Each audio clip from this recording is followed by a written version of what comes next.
पाया आहे आणि हा देश या राज्यघटनेवर चालणारा देश आहे.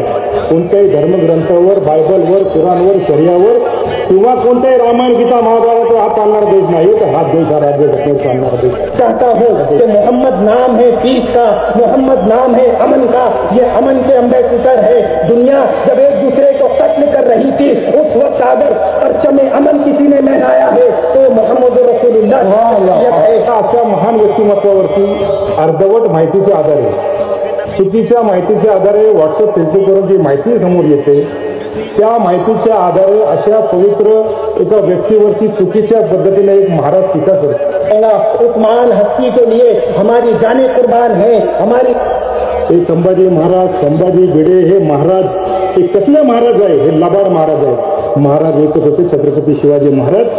आए तो जमाने के नजारे बदले, जुल्मो जबरो सितमो जोर के धारे बदले, जितने परसों कवानीन थे सारे बदले, गम नसीबों के मुकद्दर के सितारे बदले. उनको सीने से लगाने के लिए आप आए, बदले कौनैन सजाने के लिए